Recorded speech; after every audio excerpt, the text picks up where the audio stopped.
कोपरगाव शहरात श्रावण महिन्याच्या पहिल्या सोमवार निमित्त दिनांक 17 ऑगस्ट रोजी सायंकाळी गंगा गोदावरीच्या पवित्र तीरावर गंगा गोदावरी महाआरतीचे आयोजन संजीवनी युवा प्रतिष्ठानच्या वतीने करण्यात आले होते। फटाक्यांच्या जोरदार आतषबाजीमध्ये या भव्य महाआरतीला प्रारंभ करण्यात आला। यावेळी हजारो भक्तांच्या उपस्थितीत भक्तिमय वातावरणात गंगा गोदावरी महाआरती पार पडली। या कार्यक्रमाची सुरुवात संत महंतांच्या हस्ते महादेवाच्या पिंडीवर अभिषेक करून करण्यात आली। त्यानंतर गंगा गोदावरीच्या तीरावर भव्य महाआरती करण्यात आली। महाआरतीच्या वेळी मंत्रोपचार आणि दीपांच्या प्रकाशाने संपूर्ण परिसर भक्तिमय झाला होता। या महाआरतीसाठी राष्ट्रसंत जनार्दन स्वामी आश्रमाचे महंत मठाधिपती परमपूज्य रमेशगिरीजी महाराज तसेच राघवेश्वर देवस्थानचे महंत मठाधिपती राघवेश्वरानंदगिरीजी महाराज यांच्यासह अनेक संत महंत उपस्थित होते। त्याचबरोबर कोपरगाव तालुक्याच्या प्रथम माजी आमदार सौ स्नेहलताताई कोल्हे, नगराध्यक्ष पराग संधान, रेणुकाताई कोल्हे यांच्यासह भाविक मोठ्या संख्येने उपस्थित होते। फटाक्यांची आतषबाजी, मंत्रोपचार, शंखनाद आणि दीपांच्या प्रकाशाने गंगा गोदावरीचा तीर उजळून निघाला। हजारो भक्तांच्या उपस्थितीमुळे संपूर्ण परिसरात भक्तिमय आणि उत्साहाचे वातावरण निर्माण झाले होते। श्रावण महिन्यातील प्रत्येक सोमवारी गंगा गोदावरीच्या तीरावर ही महाआरती आयोजित करण्यात येणार आहे। पुढील सोमवारीही हा धार्मिक आणि भक्तिमय सोहळा पार पडणार असून नागरिकांनी व भाविकांनी मोठ्या संख्येने उपस्थित राहून या महाआरतीचा लाभ घ्यावा असे आवाहन संजीवनी युवा प्रतिष्ठानच्या वतीने करण्यात आले आहे। हजारो भक्तांच्या उपस्थितीत गंगा गोदावरी महाआरती उत्साहात आणि भक्तिमय वातावरणात पार पडली। बातमी तुमची प्राधान्य आमचं। प्राधान्य न्यूज साठी प्रमोद पवार, कोपरगाव।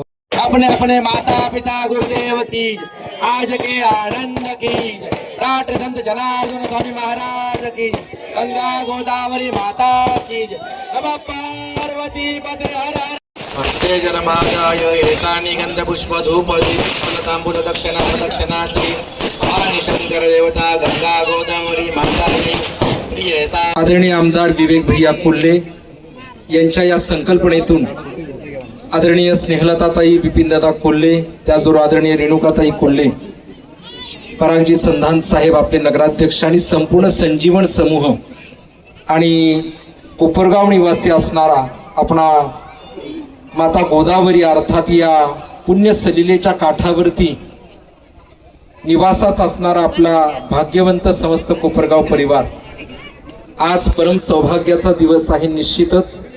कारण त्रिवेणी संगम माता गोदावरीच्या काठावरती संमिश्रित होतोय।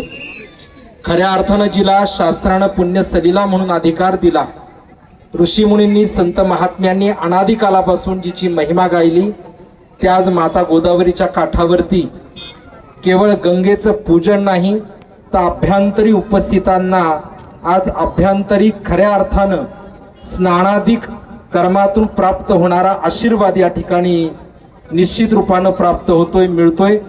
कारण आज श्रावणी सोमवार आहे, नागपंचमी आहे आणि विद्यमान संत महंतांचं या ठिकाणी समस्त समाजाला दर्शन तथा आशीर्वाद प्राप्त होत आहेत। आपल्या गोदावरीचा काठ आणि हा संपूर्ण परिसर ज्या अनाधिक क्षेत्रावरती संकाधिक महापुरुषांनी वास्तव्य केलं, राष्ट्रसंत जनार्दन स्वामी असतील, विश्वात्म गुरुदेव सद्गुरू जंगलीदास माऊली असतील, तपोभूमीत स्पर्श ज्यांचा झाला ते सद्गुरू साईनाथ महाराज असतील आणि हजारो वर्षांपूर्वी ज्यांनी याच माता गोदावरीच्या काठावरती संजीवन विद्या प्राप्त केली आणि अखिल मानव जातीला खऱ्या अर्थानं एक ईश्वरीय संदेश आपल्या वास्तव्य काळामध्ये कृतीतून दिला, ते परम सद्गुरू शुक्राचार्य महाराज असतील। अशी ही केवळ भव्य नाही तर दिव्यतेनं युक्त अशी भूमी आहे, जिथे देहातल्या देवत्वाला प्रगट करण्याचं सामर्थ्य आहे। आणि अशा या पुण्य सलिलेच्या काठावरती आज गंगा आरतीचा सगळ्यांना मिळालेला बहुमान आणि आत्मीय लाभ निश्चित रूपानं आज संजीवनी उद्योग समूहाला द्यावेत तेवढे धन्यवाद आणि आभार आणि त्याहीपेक्षा साधुवाद कमी पडतील। कारण आज खऱ्या अर्थानं या ठिकाणी सुरू झालेला हा सोहळा इतकं मंगलमय चैतन्यमय वातावरण आहे आणि आम्ही महात्मे वरतीच होतो काठावर उतरायच्या अगोदर आणि आम्हाला अंतःकरणामध्ये चाहूल लागली, कुंभमेळ्याची आज या ठिकाणी आहुती पहिली दिली गेली। निश्चित रूपानं आजचा होणारं दर्शन, आजचा संकेत जो कुंभमेळ्याचा महापर्व काळ आहे त्या काळाची आजची ही नांदी आहे। अगदी अंतःकरणपूर्वक सर्व संत समाजाच्या वतीनं, साधू परिवाराच्या वतीनं मनपूर्वक अभिनंदन करतो। समस्त भाविकांना सद्गुरुनाथांचे अनंत अनंत आशीर्वाद प्रेषित करून भगवान शिवाच्या जयघोषानं, पूजनानं आणि या गंगा पूजनानं हा श्रावण महिना आणि आजचा हा महापर्व काळ आपण सगळेजण साधूयात. धन्यवाद. आत्मा मालिक.